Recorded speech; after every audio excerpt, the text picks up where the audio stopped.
Bismillahirrahmanirrahim. Assalamualaikum warahmatullahi wabarakatuh. Alhamdulillahirrabbilalamin. Kita panjatkan puji syukur pada kehadirat Allah Subhanahu wa Ta'ala yang telah melimpahkan segala karunia-Nya sehingga kita masih bisa menuntut ilmu. Salawat dan salam juga tidak lupa kita curahkan pada junjungan kita Nabi Muhammad SAW. Untuk kali ini saya akan menerangkan korelasi ya, merupakan salah satu jenis analisis statistik ya, analisis korelasi ganda ya, khususnya. Kalau dulu mungkin di S1 kalian belajar mengenai analisis korelasi sederhana dengan menggunakan produk momen. Kalau ini korelasi ganda. Kalau analisis korelasi sederhana itu untuk menguji hubungan antara dua variabel, sedangkan korelasi ganda menguji hubungan antar lebih dari dua variabel ya. Nah, rentang nilai korelasi ganda itu antara -1 sampai 1. Kalau -1 artinya menyatakan hubungannya negatif, kalau +1 positif ya. Nah, ini rentangnya ya. Kalau 0 tidak ada korelasi, 0 sampai 0,2 korelasinya rendah, sangat rendah. Kalau 0,2 sampai 0,4 korelasinya rendah, 0,4 sampai 0,7 korelasinya cukup berarti, 0,7 sampai 0,9 tinggi, 0,9 sampai 1 sangat tinggi, dan 1 korelasi sempurna. Kemudian korelasi parsial. Nah, kalau korelasi ganda tadi hubungan antara lebih dari 3 variabel. Kalau korelasi parsial hubungan antara variabel satu dengan variabel lain, atau hubungan antara variabel satu dengan variabel Y, di mana variabel lain dikendalikan atau dikontrol. Ya, jadi hubungan antara X dengan ya, X1 misalnya dengan Y, nah dengan mengontrol X2, atau X2 dengan Y yang dikontrol adalah X1. Terus tentang nilai korelasi parsial itu sama ya, antara -1 sampai 1. Nah, ini contohnya. Seorang peneliti ingin mengetahui apakah terdapat hubungan signifikan antara pengawasan X1 budaya kerja bersama-sama dengan produktivitas kerja. Nah, ini kan lebih dari 3 variabel nih, lebih dari 2 variabel. Makanya korelasi ganda. Ada 3 variabel ya. Y-nya produktivitas kerja.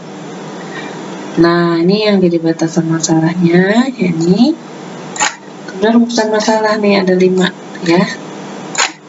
Ini yang nomor 1 bersama-sama, yang nomor 2 X1 dengan Y, yang nomor 3 X2 dengan Y. Nah, ini yang parsial nih, X1 dengan Y setelah mengontrol X2, ini juga parsial, X2 dengan Y setelah mengontrol X1. Kalau rumusan masalahnya ada 5 dalam bentuk pertanyaan, maka tujuan penelitian juga ada 5 dalam bentuk pernyataan. Ini ya tujuan penelitiannya. Nih ya, dalam bentuk pernyataan. Nah, ini kerangka berpikir, yaitu penjelasan si peneliti tentang hubungan antar variabel, juga nanti di tesis ada 5. Hipotesis penelitiannya juga ada 5 ya, karena kan rumusan masalahnya kan 5 tuh pertanyaan ya. Berarti hipotesis itu kan jawaban sementara, berarti ada 5 juga jawabannya gitu. Yang ditanya 5, yang dijawab sementara juga 5 ya.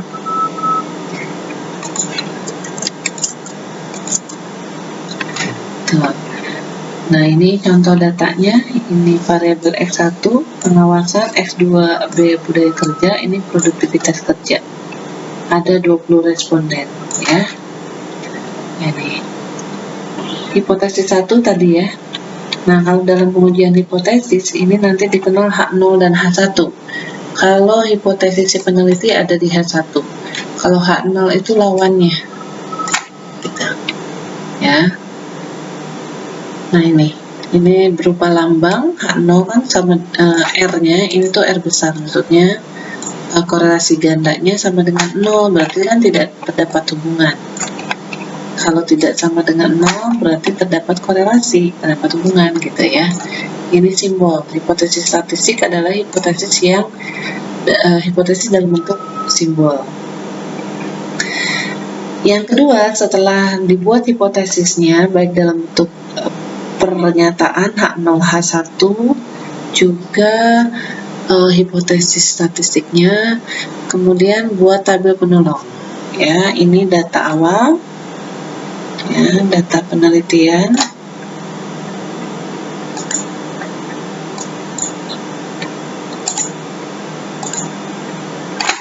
nah ini data penelitian ya.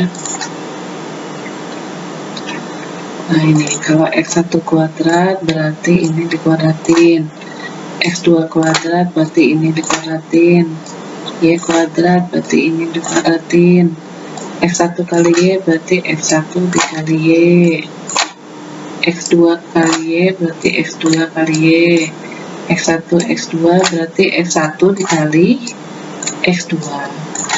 Terus nanti kan pakai Excel di drag aja ke bawah ya. Nah ini jumlahnya yang kuning. Nah ini berarti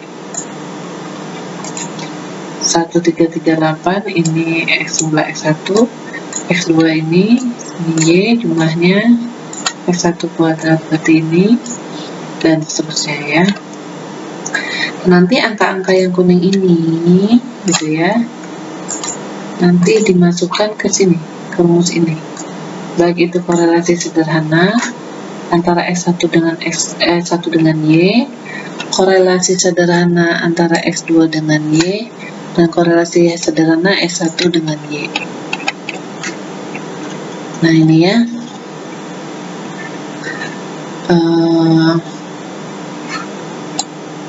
X1 dengan Y ini, N ini jumlah data 20, X1Y, saya kasih contoh ya, X1Y ini berarti yang ini nih. Kemudian X1 jumlah X1 berarti yang ini. Ini sigma Y berarti jumlah Y. Ini N20. Ini sigma S1 berarti yang ini. Ya. Kemudian ini sigma X1 dikuadratkan berarti yang ini kuadrat. Kemudian kurung kurawal lagi, N itu 20. Sigma Y kuadrat berarti yang ini. Nah ini Y dalam kurung dikuadratin berarti yang ini berarti yang ini. Nah berarti kalau yang ini dikuadratkan, masukkan, diperoleh 0,297. Nah Rx2Y artinya korelasi sederhana antara X2 dengan Y. Nah masukkan rumus ya, angkanya ke dalam rumus yang ini, diperoleh 0,86. Ini korelasi sederhana X1 dengan X2, rumusnya dimasukkan juga ya. Terus korelasi ganda ya dicari setelah tadi ditentukan korelasi sederhana, baik itu X1 dengan Y, X2 dengan Y, X1 dengan X2. Kemudian korelasi gandanya rumusnya yaitu ini ya, rumusnya ini tuh. Nah ini dari mana ini yang tadi atas ya, korelasi dicari yang di atas ini. Nah ini Rx1 Rx2Y, nah ini ditaruh di sini, ini dikuadratkan, nanti hasilnya dimasukkan ke rumus ini gitu ya. Nah ini dimasukkan ke rumusnya, ternyata diperoleh 0,869. Terus nyari teh hitung. Nah nilai R-nya yang ini dimasukkan ke sini, korelasi ganda. K-nya jumlah variabel bebas 2, N-nya 20, jumlah datanya atau jumlah variabel, jumlah data atau jumlah responden. Ini ya, F hitung diperoleh 26,21. Kemudian cari R tabel nanti. Ini DB1 ya. nya 2, jumlah variabel bebas ini DB2 nya dan bebas 2 nya N dikurang 1, 17. Diperoleh F tabelnya 3,59. Nah, ini kaidah pengujiannya ya. Karena F hitung lebih besar dari F tabel, maka H0 ditolak. Berarti yang ini. Terdapat hubungan signifikan ya antara X1 dan Y bersama-sama, ini keputusannya. Karena lebih besar. Kemudian untuk mencari sumbangan X1 dan X2 bersama-sama terhadap Y ya, berarti R kuadrat, R nya dikuadratin, yang R ini R ya, 0,869 dikuadratkan dikali 100%, 75,5%. Artinya X2 memberi dan X1 dan X2 memberi sumbangan terhadap Y itu 75,5%. Sisanya ya disumbang oleh variabel selain itu, selain X1 dan X2. Tadi hipotesis 1 selesai ya, sudah diuji. Hipotesis 2, nah ini hipotesis penelitinya. Ini H0 itu lawannya ya, kalau H0 lawannya. Ini hipotesis statistiknya. Caranya nilai T hitung, cari T hitung, rumusnya ini. Nah, nilai ini kan sudah dicari di atas kan, korelasi sederhana antara X1 dan Y, yang ini nih. Nah, ini tinggal dikuadratkan. N-nya 20. Diperoleh hasilnya 1,382. Kemudian cari T tabel. Nah, derajat bebasnya N dikurang 2. Ini 0,05 taraf signifikan alfa, 20,2. 20 dari mana? Jumlah data N. Diperoleh T tabel 2,101. Nah, karena tadi T hitungnya 1382, T tabelnya 2,101, maka kan lebih kecil nih T hitungnya. Artinya H0 diterima, H1 ditolak, tidak terdapat hubungan signifikan X1 dengan Y. Kemudian menghitung besarnya sumbangan atau kontribusi variabel X1 dengan Y. Ya, caranya ini. Ya, dikuadratkan dikali 100%. Ini 0,297 kuadrat kali 100%. 8,8% ya. Sisanya 91,2% dipengaruhi oleh variabel lain selain X1. Kemudian hipotesis 3. Tadi kan ada 5 hipotesis ya, ini yang ketiga. Nah, ini hipotesis peneliti. Ini lawannya hipotesis si peneliti. Ini lambangnya. Caranya sama ya. Cari T hitung dulu, tapi ini N X2Y. Ini dikuadratkan, ini N. Diperoleh T hitungnya ini. Kemudian T tabelnya sama tadi ya. Nah, ternyata